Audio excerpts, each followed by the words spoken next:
So my name's Henry McGhie and I'm the Head of Collections and Curator of Zoology here at the museum.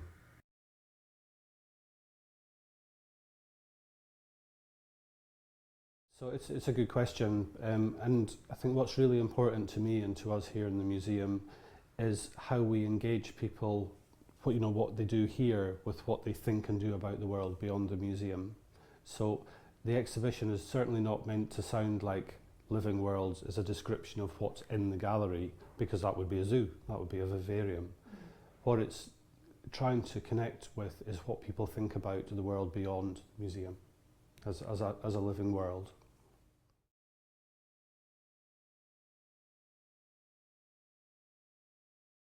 Opened in 1891, and its original galleries were very taxonomic. So there was a fossil gallery, we still have a fossil gallery, there was a mammal gallery and a bird gallery, and the exhibition where Living Worlds is now, that used to be the mammal gallery, and we felt it didn't work for us. We have a very subtly campaigning mission, which is like we aim to engage people with principles around working towards a sustainable world and promoting understanding between cultures. And our galleries weren't, it was like a round peg in a square hole. So what we wanted to do was to change our gallery so that we could connect visitors with that message.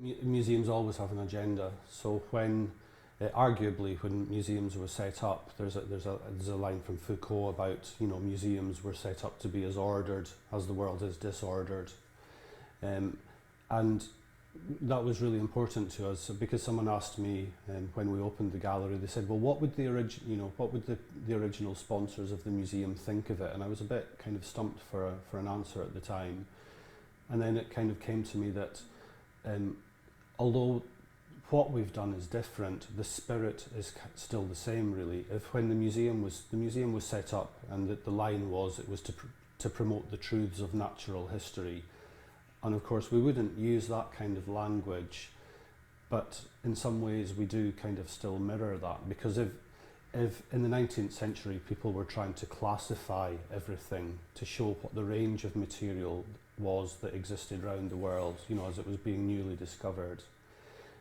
If we know that one of the most important truths of the world now is that we're not operating in a sustainable society, we're not operating in a sustainable world. Biodiversity, a lot of biodiversity is threatened, resources are depleted, and it's just not going to work in the long term.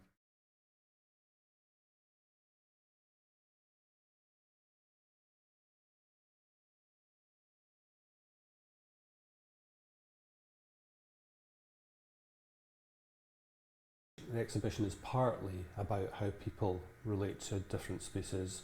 I think more broadly it's how people relate to the world around them.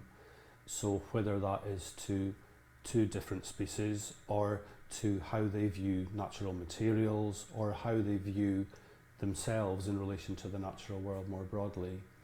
And I think what's important in it is, well, I'll rewind a bit, that the kind of strapline for it is that the gallery is about it's about the natural world and people's relationships with it. And it's deliberately slightly quite ambiguous, that's meaning people as individuals, each of us, and people collectively, humans as a species. And what we're definitely trying to do with the gallery is to support people to make the changes that they want to make. So it's not about ramming something down people's throat that you stupid people have ruined the climate. It's absolutely not that, because that's what the mass media does. You see stories, they seem enormous, you can do nothing about them, and it's woefully disempowering. So what we are saying with this gallery is that if you make tiny choices, tiny changes, and slightly greener choices, they make you feel differently about yourself, and they do make a difference.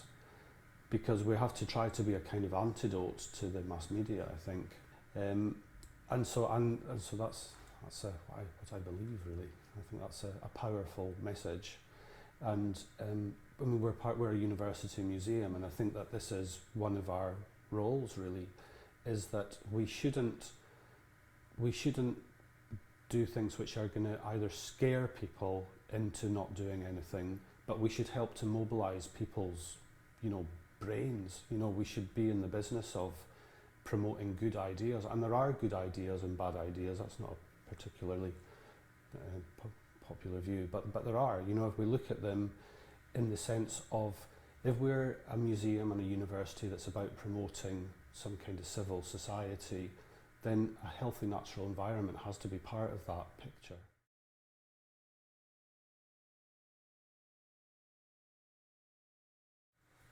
So I would hope that visitors came here with some kind of sense of what they expected to encounter. I would hope that they also, that when they did encounter living worlds, they saw something that was a bit different. What we aim to do is to stretch people a bit, because I think what's very important for me is something about understanding how you communicate with people. And I think there's a very good piece of advice, is that you can only actually influence people from their own position. So there's some of the language which we use in living worlds, for instance, is very, very carefully chosen.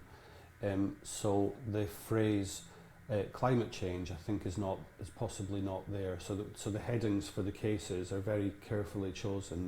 There's a case that's called weather. That's a euphemism for climate change, and it's not a euphemism in the sense of trying to put icing sugar over a difficult subject. The minute you talk about climate change, that is a hugely politicised term. So there's another exhibit which is called resources. There's another exhibit called variety of life, and that's a euphemism for biodiversity. And the reason for this is a very thoughtful one. That the main criticism I would kind of lay against our last gallery was it spoke about scientific things in a scientific way that are only really going to connect with scientific people. That is a tiny percentage of society. That's not really how most people think. And if people are going to have some kind of meaningful dialogue about the natural world and their relationships with it, if people are not actually talking about the same thing, then it's a bit like having people talking different languages in the same room. There's a limit to how far that communication is going to go. So what we tried to do is to develop a gallery which created a bit of a kind of levelling ground from which people could go in, anyone could go in, and there are the big neon headings to the cases. Hopefully within all of those neon headings, most people will find something that's intriguing or of interest, or something that they can connect with. And the principle there is that if people connect in the first instance or soon after, they're more likely to stay with you for a bit longer through the experience.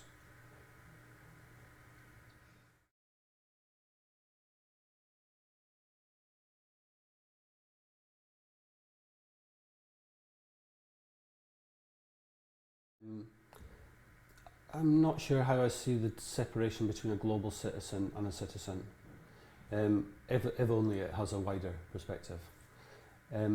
If this is looking at about how we as individuals connect with our wider surroundings, about the choices we make, connecting our actions with, as being choices, and those choices having impacts, whether they're close by, far away. That's one of the key messages of it, really. So there's a case at the front of the gallery called Connect, and that's the case that hangs the whole gallery together. So that's the case that usually the things which are the most important go into. So it used to be the case with the primates, because those are the animals most similar to humans. We are primates, of course. Now the most important message, and the current message, is the importance, this principle of connecting, so that we're encouraging people to connect with their surroundings, to connect their choices with their impacts, whether they're, as I say, nearby or more distant.